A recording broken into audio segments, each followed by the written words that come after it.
Thank you everyone for attending our webinar today. My name is Annie Randolph and I am a Neuro-Resource Facilitator with the Brain Injury Alliance of Iowa.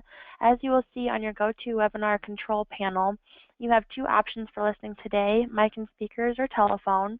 So if you have trouble listening with either option, try and switch to the other option to see if that helps.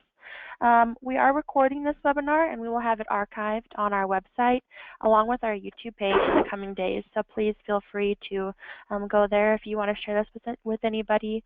Also, we will save a few minutes at the end of the session for any questions you might have. No CEUs are provided for the webinar. However, we will send out a certificate of attendance to all attendees following the session. Also, we have attached the PowerPoints for this webinar in the handouts portion of your control panel, so please feel free to go there and print them off if you would like.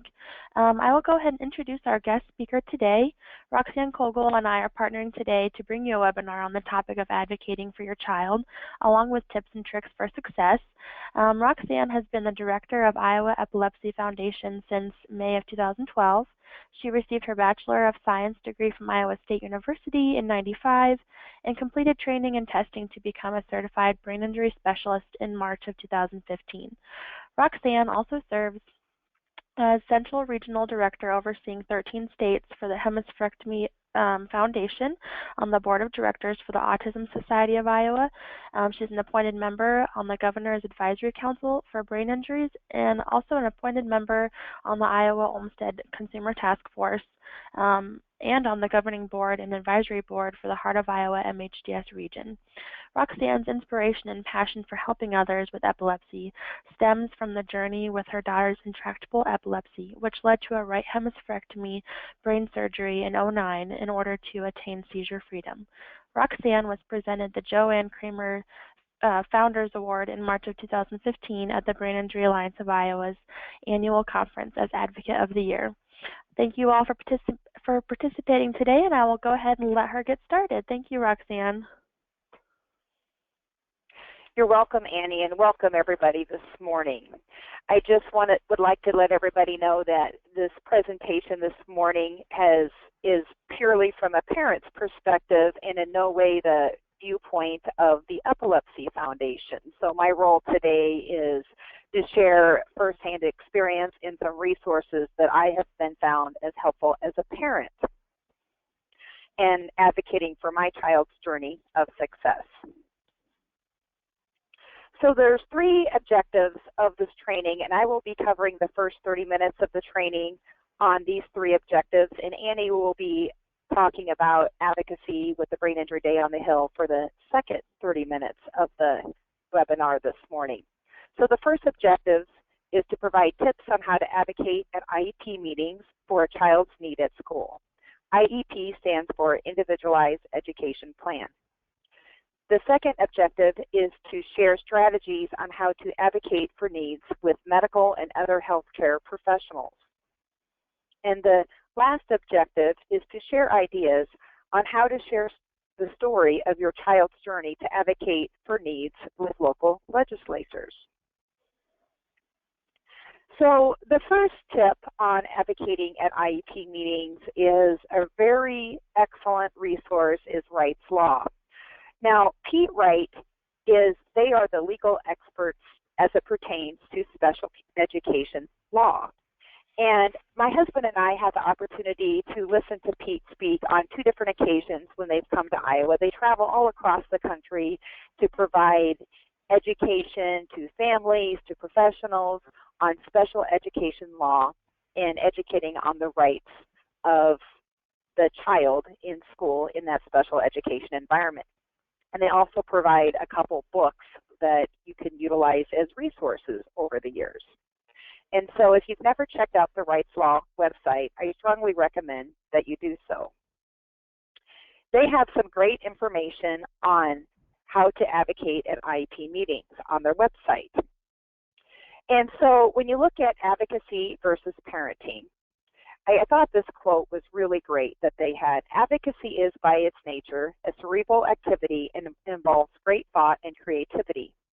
Parenting is by nature a visceral activity that involves great emotions and heavy decisions. And that's very important to know because we often get so wrapped up in our child's medical needs, we want what's best for them, and many times those emotions play out in the IEP meetings. And unfortunately, the way the educators and the school staff look at it, if the parents are expressing any type of emotion, then they view that as that parent not being objective in what they're asking for the needs of the child. And so it's important to know how each party looks at that when you're in those meetings. They have 8 steps to better IEP meetings, and those are the steps from that website I'm going to share with you on this webinar. Many roads lead to the same place, so there's all sorts of different ways that you can advocate, work together as a team to get what you think that your child is entitled to for services. And know what your goals are and work on them. So the 8 steps for IEP meetings, according to Wright's Law, is, I thought these were very good. So the first step is to make every attempt to sustain relationships. We all know that different team members have different backgrounds, different education, and many times at those IEP meetings, it is so incredibly overwhelming. You have a whole team of people, and you feel like that it's everybody else versus the parent. So certainly when you're at the IEP meeting, it certainly is an art, and you certainly have to learn who the players are. But it's also important to know other team members, what their background is, how they view your child, what they're doing to help them in that education environment to provide that customized education to fit their needs. So we cannot lead a team if we do not join the team. And so we want to make sure that the team players from the school district understand that we, the parents, we want to be members of the team. We want to be utilized as a resource. We want to utilize them as a resource. A lot of times with these kids who have very complex medical needs, it certainly does take a team effort to help meet the needs of that child in that school environment. But also it's important to be understanding and respectful of them and their time. Those special education teachers, they have mounds of paperwork and requirements for all these kids, and they are truly doing the best they can do. And you don't go for schooling to be a special education teacher to do the paperwork. You do it because the teachers do it because they truly want to make a difference in a child's life.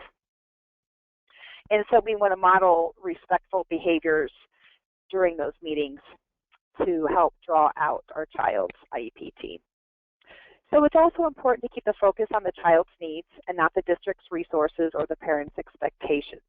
And one thing that I think that we have certainly learned over the years as parents is, as parents, you tend to want what's best for your child, but the school does not have to provide what's best for your child. They only have to meet the minimum needs of your child, and that's incredibly important to understand.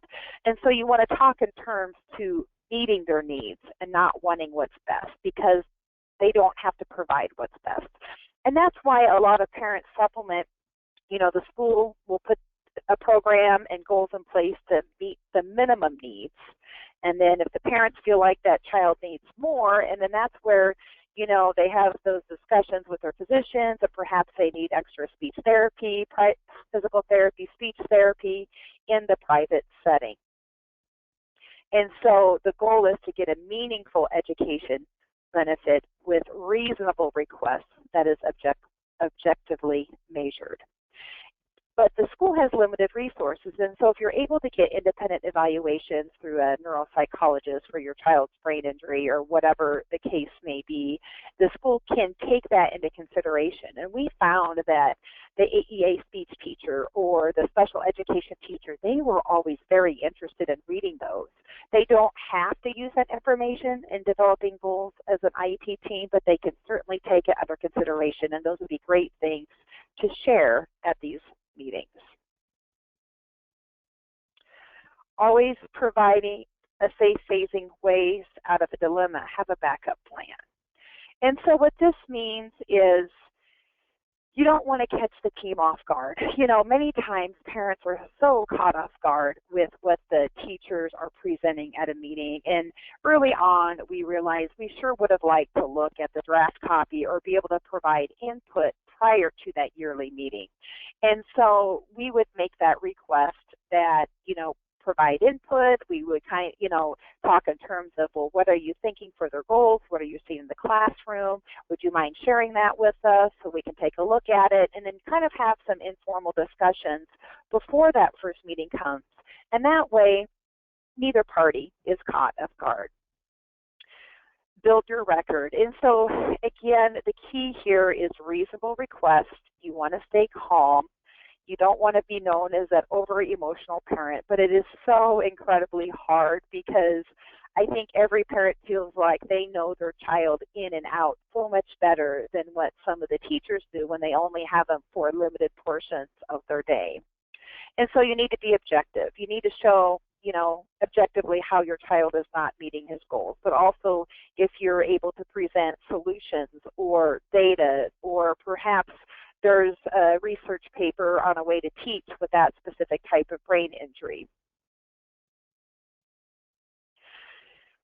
We also learned early on is it's important to think from the other person's perspective. What if you were that special ed teacher?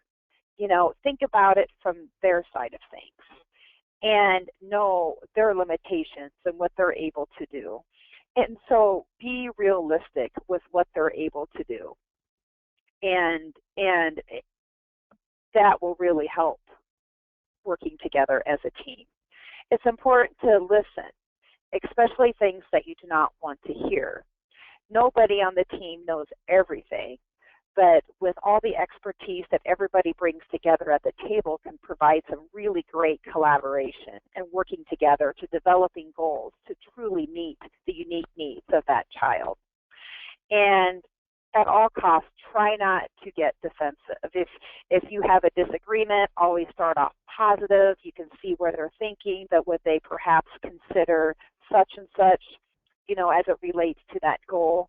And so a lot of times it's just how you word things. And so you're sympathetic with them, but starting off positive. So it's not always defensive to every single thing that they share. And also know that everybody, they're there for the child. And so don't feel like that they're out against them. For the most part, people are doing this position because they want to educate, and they truly want to make a difference. And let them do what they're trained to do. And have some faith. The teachers want to make a difference. Very few people are out to hurt anyone. And when you see something going really well, drop them an email, do a quick phone call, and let them know that whatever they implemented for an intervention, you've noticed a difference, and it's made a great impact. So utilize the expertise with those educators that are part of your child's team. So Matt Foley, and this article by Matt and Deanne is really good because unfortunately, parents aren't trained on the art of advocating for their child in an IEP meeting. And so I thought these were really good. These are 10 common mistakes. And a lot of times you don't know what you did or not did. If you don't know what you don't know, that's what I always say. So don't always believe the professionals are the only experts. Parents are experts too. And people, when they make requests, it's important to make those requests in writing.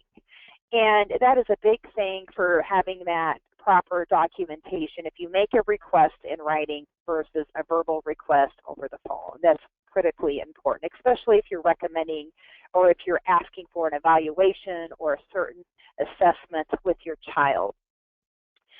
It's important to be familiar with the prior notice, the prior written notice, procedures on what the rights are.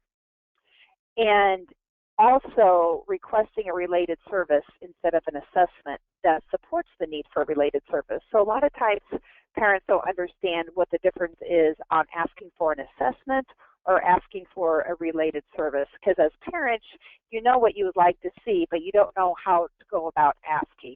And there's different support people that can help that. The AEAs, the Area Education Agencies, have family education coordinators, and they work with the family in the school, and they can help explain those different pieces for what you're trying to ask for a reasonable request. And the assessment information, to present it for the first time at IEP meeting. It's always good if you can have a conversation with that assessment. Usually these assessments go on for weeks. Different people are monitoring, they're gathering information from the parents, from the school, and that's important as well. Sometimes when parents request goals or objectives, they're not measurable, and it does need to be in a measurable format because that's a requirement by law. Allowing placement decisions to be made before IEP goals and objectives are written, you can't do that. The IEP goals and objectives need to be written to help determine the placement. And allowing the child's IEP meeting to be rushed. I know so many people feel like that they're rushed because there's so many needs. And you can always request a continuation to be respectful of everybody's time.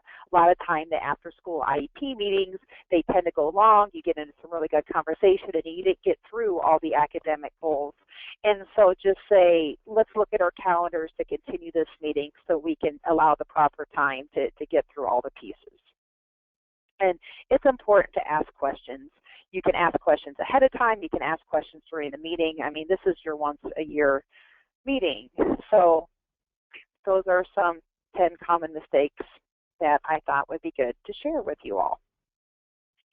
So supports and resources for IEPs, the Ask Resource Center, every state has the Parent Information Grant, and Ask Resource Center holds that grant for Iowa. And they can attend IEP meetings, they can work with the family, and when you got a really tough situation or you want to run by an idea or to see if it's a reasonable request, they are great support for that family. Like I mentioned, the Area Education Agency, they have the PECs, the Family Education Coordinators. They switched the title of that to Family and Education Partnership, and they are really good advocates too to work with to help bridge between the school and the families. And of course, the Brain Injury Alliance of Iowa has a lot of great resources to help support you with your child with brain injury in the IEP meetings. I am going to move on. We're going to save questions for the end. The next section is strategies on how to advocate for needs of medical and other healthcare professionals. So you've got a complex child, they may have a brain injury or multiple types of brain injuries or concussions. And so when you're getting ready to visit with a physician or that doctor, it's very important to be prepared. Those clinic visits can go so incredibly fast. You think you'll remember all your questions, but most of the time people never do. And so have a notebook on your kitchen counter. Write down the question as you think about it, and then keep adding to that list, and then you take it with you, and then you go through every single question. Make sure you have a list of all your medications, and that includes if the child is taking vitamins and supplements. And be ready to talk about anything since your last clinic visit that could impact that child if they have a new job or change of school or a different program. They want to know the impact of that medical diagnoses as it impacts their whole quality of life. Be honest. If you're not sharing some of your concerns, then the doctor can't help you with them if you don't share them, especially if you think there could be potential side effects with the medication or something that it could be embarrassing that's medically related. It's important to be honest and upfront so they can help you. And stay in touch with your physician. It's important to find out when and how they like to communicate. So for a child that has a brain injury and seizures, do they need that called in for every single seizure? Or do they want you call in clusters of seizures? Or how often? Do they want to do it through the online portal? Or do they want you to call that neurology nurse in that clinic? So find out the preferred method of communication with your physician, and always, always keep your appointments. And if you can't, you need to call in and reschedule. But you never want to be known in that clinic as a no-show. Other tips for the medical professionals, this is from Pacer, who in the state of Minnesota, who holds the Parent Information Grant in that state. Understand the disability, make sure you understand your child's disability, but when you present information to the doctors, they do not like when people search on the internet and they bring in all this stuff from the internet and it's not from a credible, reliable source. Doctors like to talk in terms of published articles and medical journals. So if you see something, a new genetic test or something, bring that in to them. Know who the key players are in that clinic, who can make adjustments of meds. Is it that nurse? Does it need to go through the doctor? Know what the process is if you run into some challenges in between your appointment visits. know the rights and responsibilities. If you need an updated health care plan for school, for that individualized health care plan or that 504 plan, make sure you're organized in advance and you keep the doctor tuned in to the impact of their medical diagnoses as it impacts their school and community and home environment. And be well organized prior to that appointment. Keep notes, keep details, keep information regarding your child so you can be prepared for that appointment.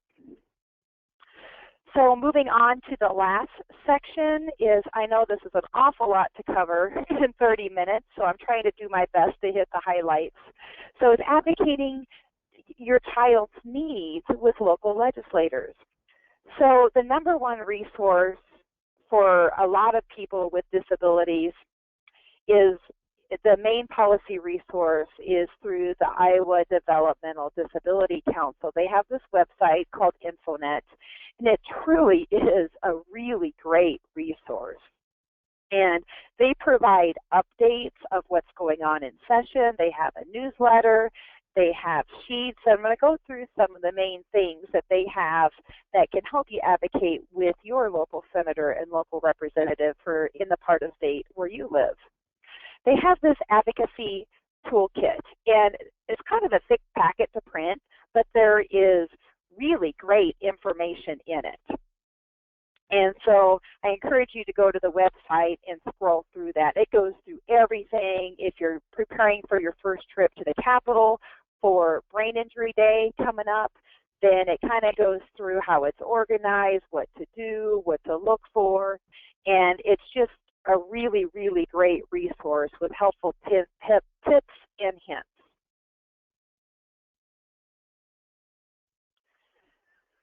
So on the infiniteiowa.org website, they have this really good messaging worksheet. And so when you go to the Brain Injury Day or you go to the Capitol on your own to meet with legislators, or perhaps there's another event going on that you would like to participate on, some basic tips that ID Action recommends is to be polite. You may disagree with your legislator, but it's always incredibly important to be respectful and polite, even if they don't agree with you, and even if you didn't vote for them. They represent everybody in their district. Be persistent, but be patient. A lot of time, policy takes time. It can take several years for one issue to pass, and don't give up. Practice and prepare. Practice talking to your legislator.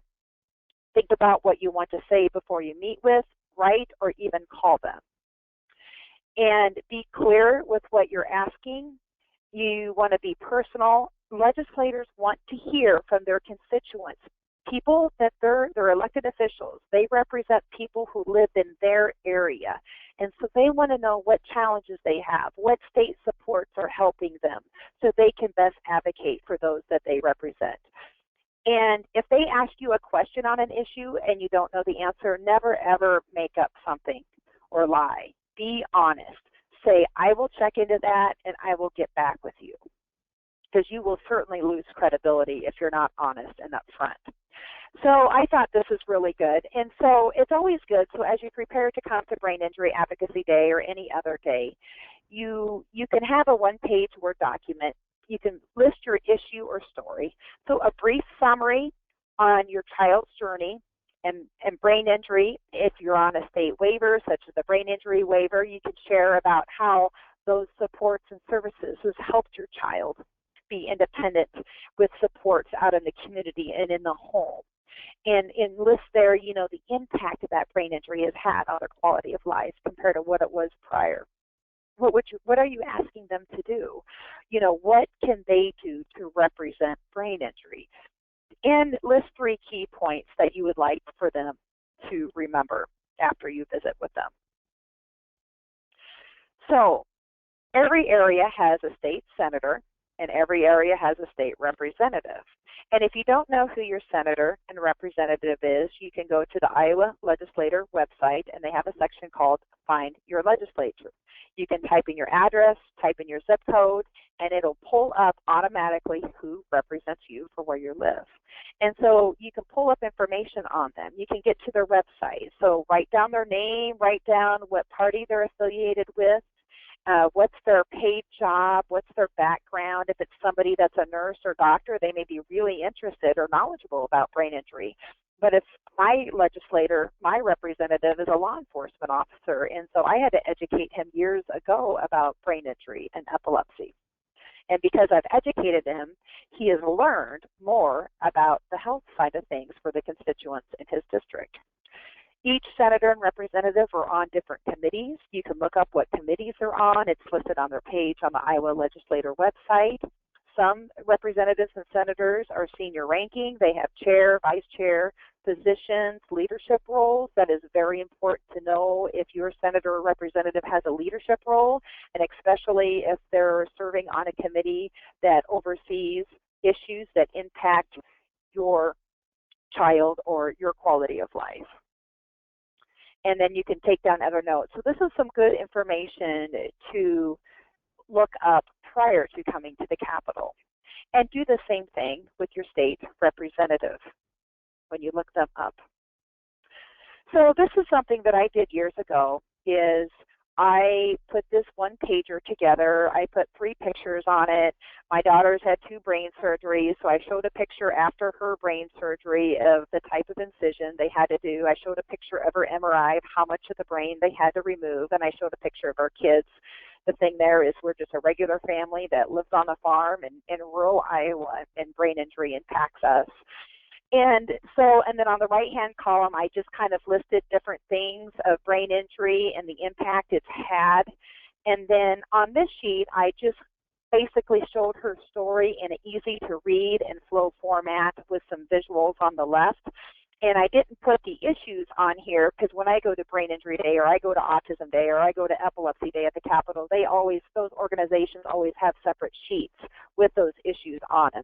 But this is a really nice piece. Before I did this piece, I would take school pictures, or I would take pictures and I would put little return labels on the back, and I would list 4 bullet points. For my daughter, I would list her age, what county she lived in. I would put that, the type of brain surgery she had. She was on the brain injury waiver, and I would just list a few key bullet points of what what she has. And some legislators, they would put that photo on their desk, so when they see that medication bill, they would put a face to the issue. And that's really helpful because they really read through a lot of bills, and they want faces to the issues, and they want to be able to share the stories with their constituents in those caucus hearings and subcommittee meetings. And so that wraps up the 3 different areas of advocacy. This is a bibliography with all the different sources, so if you would like to look at the websites and look at additional information, you can certainly do so. So thank you. Thank you, Roxanne. We will go ahead and switch over the screen to me, and then we'll get started with my presentation here. So I'm just going to talk a little bit more and touch on a little bit more of the Advocacy Basics part. Roxanne did a great job of talking about what all the different options you have for advocacy, your rights and responsibilities, and but I'm going to touch on a little bit further, and then after that we'll go ahead with questions.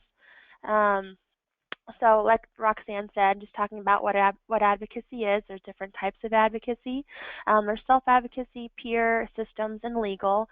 So following a brain injury, a lot of things can change. You might not get all the insurance coverage you're entitled to, or your rights might be violated by a doctor, or you might have issues with a landlord, or having accommodations made for a child at school.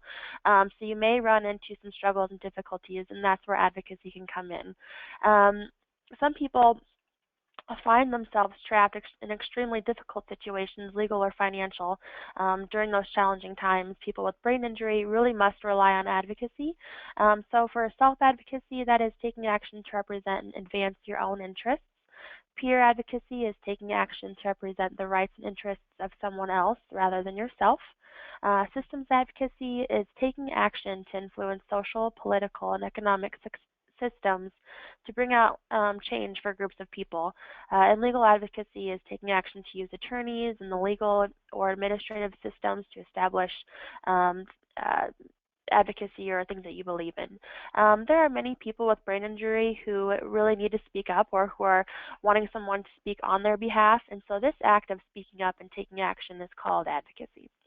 Calling BIA and seeking help or resources for a loved one, or watching this webinar, speaking up for your child's services and needs at school, calling your legislator, all of those are parts of advocacy. So for what the goal of advocacy is to assertively ask for what you need, negotiate effectively to get services, and work collaboratively with professionals. While there is no guarantee, advocating for yourself is the most direct way to secure change. So I really like this picture that I thought really showed what advocacy is. It's support so that your voice is heard. And advocacy is also more than just demanding what you want, and we'll get into a couple of strategies later as well. So a lot of myths are involved with advocacy and what it is and what it isn't. A lot of people feel, well, I don't have time, I'm too busy to be an advocate, I don't have time for this. Advocacy doesn't have to be complicated. It can be small gestures, small acts that can really, if everybody is doing those together, things can really change. Or people feel like they just don't do politics, they don't feel like they have a voice with that, or they're just not interested. However, advocacy can be political, for lobbying for a specific piece of legislation, but it is more often social and intellectual, focused on speaking out on behalf of those who don't have a voice. Advocacy doesn't make a difference. Well, there is power in numbers. Advocacy is truly the only thing that has ever changed things in the past. Or people feeling like they aren't an expert. So what can I do? Elected officials are there to represent the people in their area, so speak up. You don't need to be an expert to be able to discuss how brain injury services and supports or what those would mean for your community. Also, to build an advocacy strategy, to be an effective advocate of any kind, you'll need a solid strategy or plan and practicing skills to help you feel comfortable and confident in reaching your goals. In order to be effective, you should break down the problem. Figure it out and break it down into little pieces that you can tackle. Educate yourself on the issue, identify your rights, develop a solution or a goal that you are wanting to get to.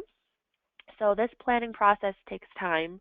Sometimes even the best plans fail to achieve their identified goal.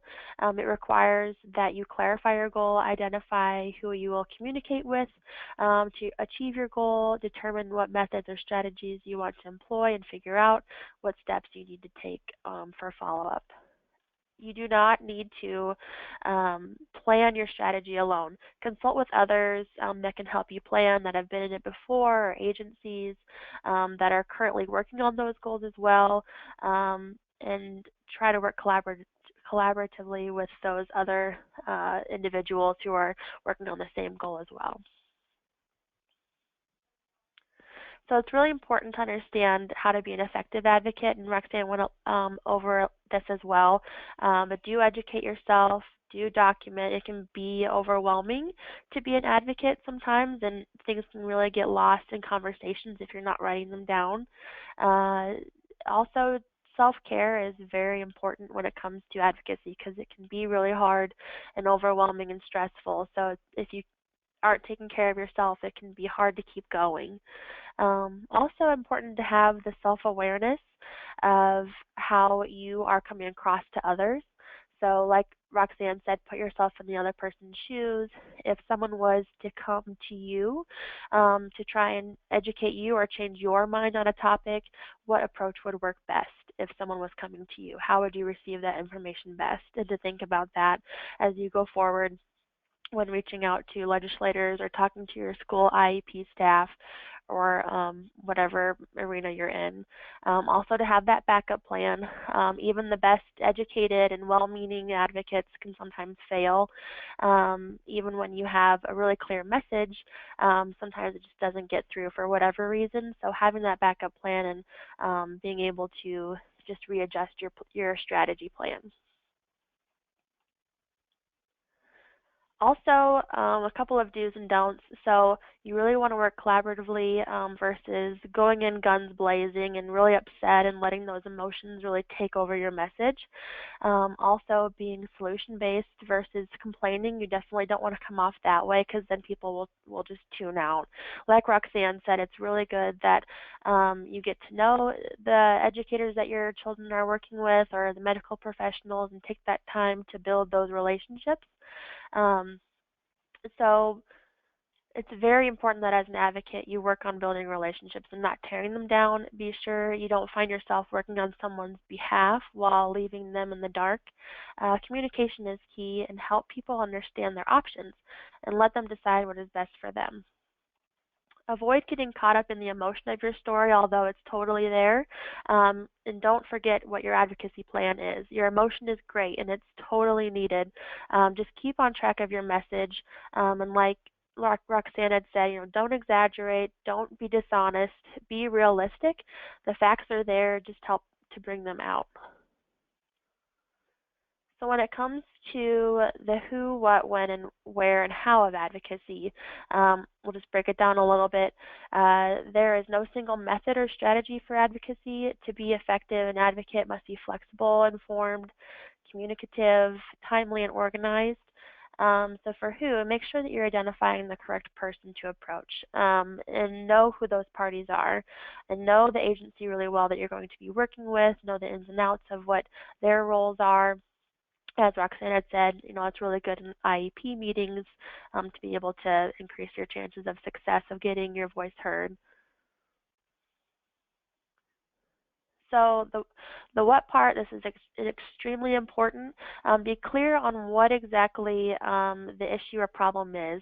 Like Roxanne had showed one of her last slides where she showed exactly, basically like a timeline of her daughter's story, and really clear and concise, really getting to the point, making it really easy for those legislators to understand Roxanne's story and her daughter's story, and it's very accessible. Are you directing the issue to the correct person? Make sure that, or to the correct agency. Be clear on what the issue or problem is. The more focused and clear you are on what you're asking for, the more likely you are to be successful. Crafting that ask part takes preparation. Do not rush the process. Once you determine what you're asking for, practice or role play with a trusted supporter or someone else who is in the fight with you. To ensure that your efforts gain momentum and don't go by the wayside, it's important to make contact and direct all materials to the proper person or the proper group. All right, so we'll move on to the when and how. So timing, it's really important to be on time for meetings, appointments, phone calls, and a lot of that has to do with the documentation and utilizing, like Roxanne had suggested, a notebook or something to keep all of your notes in so that you can really stay organized. Let's see. Ensure your written material and verbal are factual. Don't embellish or you may lose credibility, like Roxanne had said. Research both sides of the issue. Be prepared for any questions you might have because it will most likely happen. And the better you can answer those questions and have done your research, it will really give you more credibility going forward and help your cause. So the how continued, and I'll kind of go through this one, but it's just really helpful to be able to repeat the message if you're speaking to a large audience, to make sure that they're understanding what exactly it is that you need and that you are asking for. Be really clear on that. And then follow up with a letter of thanks. If you have met with an IEP meeting, maybe you don't need to follow up with a letter, but like Roxanne had said, notice those moments where things are going well and try to let them know that you're grateful or that that you feel like things are moving in a positive direction and that you notice that. So a lot of people will ask, does advocacy really make a difference? I feel like I'm just one small person in a big pond. I feel like I'm not making that much of a difference. But advocacy can be a very difficult and time-consuming activity. And I really liked this quote that I found that never doubt that a small group of thoughtful, committed citizens can change the world, because indeed it's the only thing that ever has. Advocacy takes time, and rarely does it change or happen overnight. Advocacy is an ongoing event, sometimes with ever-changing input and output as different people engage or the environment changes. So my advice would just be to keep going, make sure you're taking care of yourself, because advocacy really is the only thing that has ever made a difference before. So what does an advocate look like? So just a couple of examples of what an advocate looks like. There really is no one way to be an advocate. You really have to find what works for you and work with that. These are all merely suggestions, but you will find your own groove as to what seems to be successful for you and how to go through the future with your advocacy plan. So an advocate can look like many different things. So it could be a parent requesting an additional IEP meeting to ensure his or her questions are answered, or going in beforehand making sure that they've really read through all the material so they can give input at the time of the meeting. So it could be a parent who is appealing a decision made by their child's health care insurance company to deny necessary services, or speaking with your legislators, attending a local community event, or liking a parent support or advocacy group on social media and getting involved. It can look a lot of different ways. It could be a parent also helping their child to become their own advocate and use their own voice at school, or informing their child's teaching staff on what accommodations they might be needing. I think the biggest thing is if you fail, just getting back up and reaching out for support so that you can continue going.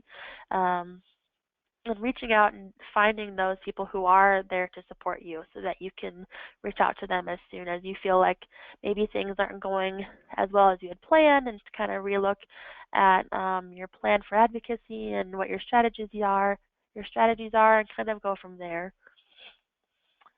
So ways that you can advocate today, I really liked this quote by Gandhi. It's be the change you wish to see in the world. So start talking. Our daily conversations with coworkers and friends can have more impact than we realize. If your heart is passionate about a particular issue, tell someone about it. It's really that simple. The more your passion shines through, the more likely there will be people to follow your lead. Most of us have social media, and 100% of U.S. senators have Twitter accounts, so many of them are also on Facebook, so use that social media to connect with them. You can directly message or tweet your representatives to get their attention. They're literally just a click away. Whether or not they respond to you, it's just important to get your message out.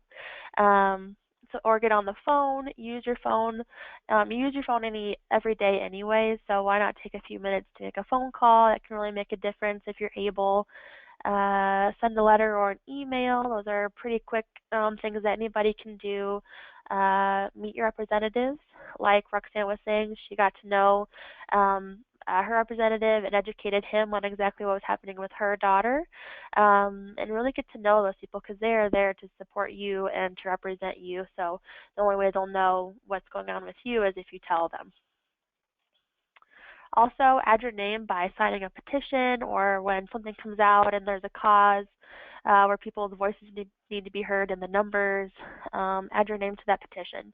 So all of these are just some ways that you can advocate today that can be small ways to take steps forward towards a cause that you are interested in.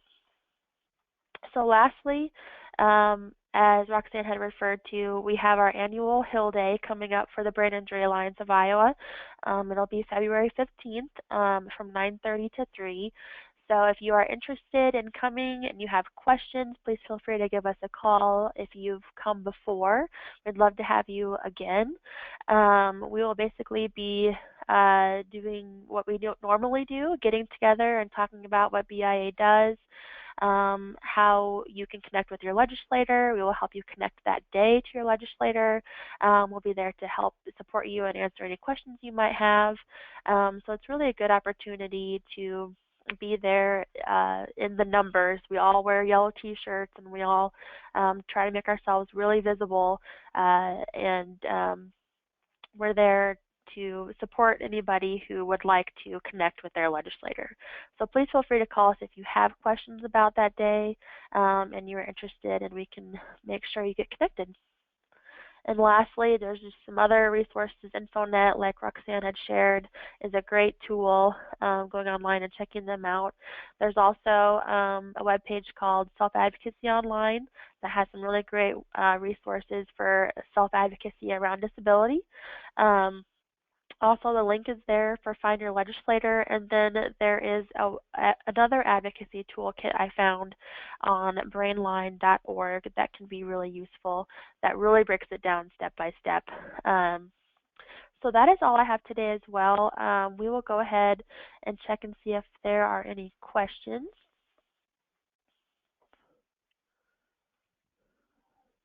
It doesn't look like we have any at this time, so I'll go ahead and give you guys a moment to enter your questions if you have any. As a reminder, please reach out to us here at the Brain Injury Alliance of Iowa if you are ever in need of any brain injury resources or information. Our Neuro Resource Facilitation Program is really designed to help connect individuals with brain injury along with their loved ones and the professionals that are serving them to needed and necessary supports in their communities. So we are always here to provide any sort of case consultations. If you are having any sort of difficulties with a professional or provider, we can come in and provide any thoughts that we have for resolution. And we're also available to provide general training on the topic of brain injury.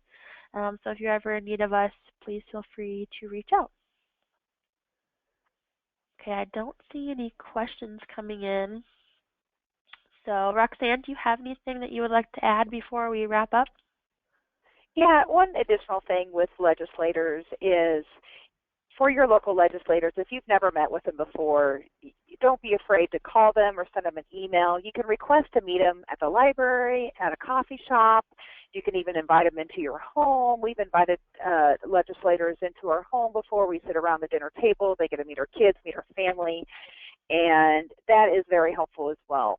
When I see him, when I drop off my kids to that local community parade in the summer, they're usually in line, wait in the parade lineup, and that's another great opportunity to connect with them. But it's really neat to get on a first name basis with your local senator and representative. And they also have periodic local coffees or local sessions in the local community. So watch for that in your local newspaper.